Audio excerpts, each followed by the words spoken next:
Nous sommes donc de retour en direct dans cette édition du 14 mars 2024. Merci beaucoup si vous nous rejoignez à l'instant. Merci beaucoup pour votre fidélité. Désormais, il est donc l'heure de retrouver Marc-Antoine Raffard de Brienne dans ses Market Movers. Bonjour Marc-Antoine. Bonjour Louis-Antoine, merci beaucoup pour votre invitation. Alors, on va parler du Bitcoin. Juste avant qu'on parle du Bitcoin, je vais vous poser une question Marc-Antoine. Oui.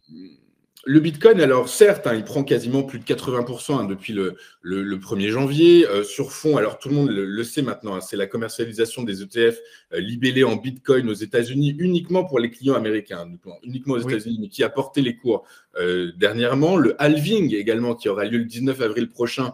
Le halving, donc c'est une réduction de l'offre faite aux mineurs. Du coup, par la force des choses, effectivement, c'est une bonne question. Est-ce que c'est pricé déjà ou pas? Et du coup, par la force des choses, sur quoi se fait la hausse actuelle du Bitcoin? Alors déjà, beaucoup de spéculation. Ça, faut être conscient qu'à mon avis, il y a beaucoup de spéculation. On peut se poser aussi la question du FOMO, vous savez, le fear of missing out, la peur de manquer une opportunité sur les marchés. Alors moi, vous savez, au mois de février, moi, je trade un peu comme Eric Seban, je fais du day trading. Quand j'ai atteint mes objectifs, en général, si je peux me le permettre en fin de mois, je m'accorde une semaine de pause. Et c'est ce que j'ai fait au fin février. Je me suis accordé une semaine de pause. Et quand je me suis remis sur mes graphiques au mois de mars, début mars, eh ben, j'ai eu ce sentiment de fear of missing out. Je me suis dit, mais pourquoi j'ai arrêté de trader cette semaine? Tout est parti à la hausse, l'or, le Bitcoin, enfin c'était… voilà. Donc, je pense que si moi j'arrive à ce constat-là, à avoir ce ressenti de fear of missing out, alors il y a des indicateurs qui permettent de savoir plus ou moins, avec plus ou moins de précision, parce que c'est quand même un ressenti de chaque investisseur, c'est quelque chose de très psychologique, le fear of missing out. Donc, on est au-delà de l'analyse technique, on est au-delà de l'analyse fondamentale.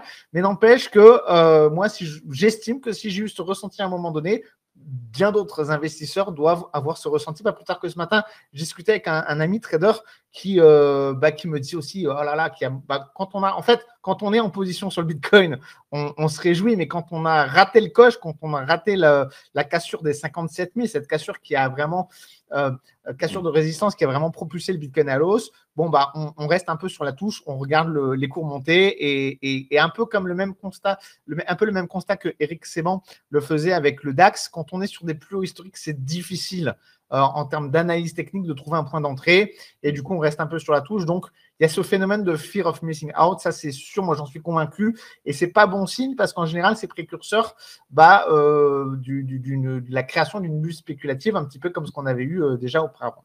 Maintenant, pour revenir sur le halving. Alors c'est une excellente question. Le pricé ou pas? Alors ça, c'est toujours la question qu'on se pose quand il y a un événement de marché majeur. Je sais que vous allez parler tout à l'heure des taux d'intérêt l'annonce potentielle de hausse ou de baisse des taux d'intérêt, c'est des événements qui sont partiellement pricés. Là, avec le halving, on a une particularité, c'est que l'événement est tellement précis, la date est connue à l'avance, on a toutes les informations. C'est-à-dire que pour les taux d'intérêt ou pour d'autres événements de marché, il reste toujours une forme d'incertitude. Une forme d'incertitude. Là, on n'a pas d'incertitude. La date, elle est ancrée dans l'algorithme. Alors, la date, elle change parce que c'est en fonction du nombre de transactions.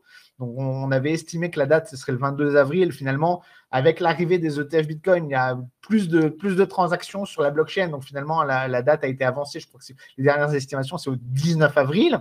Donc, on a une date précise et on sait exactement ce qui va se passer. La récompense de minage va être divisée par 2. Elle va passer si je ne dis pas de bêtises, de 6,25 Bitcoin par bloc généré à 325 Bitcoin par bloc généré. Donc, il n'y a pas de doute possible. Maintenant, du coup, ça veut dire que c'est pricé. Alors, probablement. Le truc, c'est que sur le Bitcoin, on a encore un marché qui est très retail. Même si les ETF ouvrent la porte aux institutionnels, même s'il y a les contrats futurs, même s'il y a plein de produits de bourse qui ouvrent la porte des investisseurs institutionnels, c'est quand même, je pense, encore aujourd'hui, même si c'est peut-être de moins en moins vrai, majoritairement retail. Les retail, ils ne réagissent pas forcément pareil que les institutionnels. Ils n'ont pas forcément cette anticipation.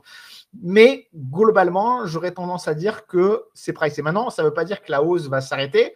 moi, j'ai comme cible dans le viseur 80 000. Maintenant, c'est très difficile aujourd'hui de se positionner. La dernière fois que je suis passé dans votre émission, on parlait du Bitcoin, on était à 60 000.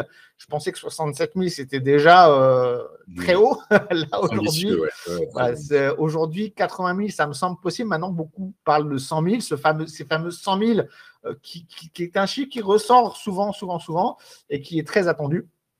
En tout cas, pour ce qui concerne les ETF Bitcoin, c'est un vrai succès aux États-Unis. Il y a jusqu'à 4, en moyenne, c'est 2-3 milliards de volume par jour, rien que sur l'ETF BlackRock. Hier, c'était même 4 milliards. Les volumes globaux sur l'ensemble, parce qu'il n'y a pas que l'ETF BlackRock, iShares, il y en a 11 de ETF qui ont été listés. C'est jusqu'à 12 milliards de volume par jour, ce qui est colossal pour moi. Enfin, moi, j'ai travaillé quelques années chez des émetteurs d'ETF. C'est des chiffres qui font rêver tous les émetteurs d'ETF, je vous le dis. Marc-Antoine, je vous interromps 30 secondes parce qu'effectivement, donc les ETF libellés en Bitcoin donc sont commercialisés. Au même moment, BlackRock, notamment, avait déposé une demande auprès de la SEC pour commercialiser des ETF en Ether. Est-ce que vous savez où on en est de ce projet-là et si, par la force des choses, on pourrait assister au même rush sur cette crypto-monnaie? Alors, il n'y a pas de raison que ça n'arrive pas. D'ailleurs, l'Ethereum, il est en plein bull run aussi. L'Ethereum, le prix de l'Ethereum, on a atteint récemment les 4000. On n'est pas au plus haut historique. Donc, si vous voulez, c'est plus facile à trader.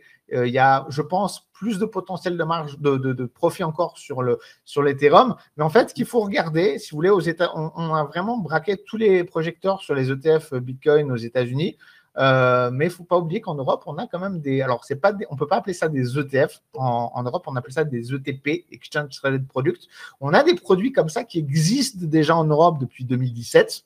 Et on a déjà ces produits-là qui sont listés en bourse sur Euronext, sur le Bitcoin, sur l'Ethereum, sur Solana, sur Cardano. Et on en a sur des dizaines d'autres crypto-monnaies. Donc, techniquement, je ne vois pas pourquoi ça ne pourrait pas arriver aux États-Unis. D'ailleurs, pour revenir sur l'Europe, point important à souligner, ces ETP crypto sont listés sur Euronext, mais jusqu'à présent, ils n'avaient pas pu être listés sur le London Stock Exchange, la bourse de Londres qui avait refusé ces produits-là, les jugeant trop risqués. Et voyant le succès, parce qu'il ne faut pas oublier que les bourses, c'est aussi quand même des entreprises commerciales derrière.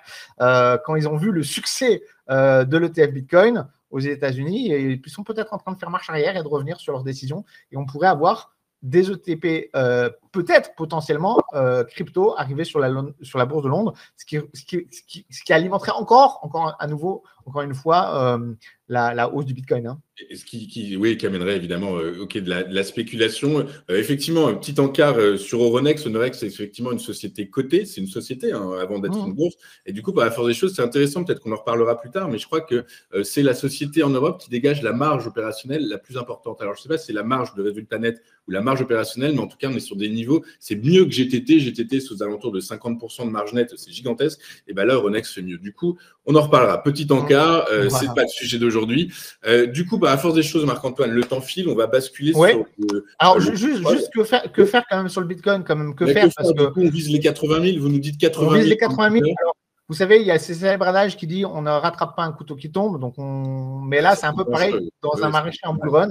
Il ne faut pas shorter, je ne pense pas. Par contre, il y a deux solutions, deux possibilités. Soit on met en place du DCA très serré, c'est-à-dire on parle de trading, je ne parle pas d'investissement long terme.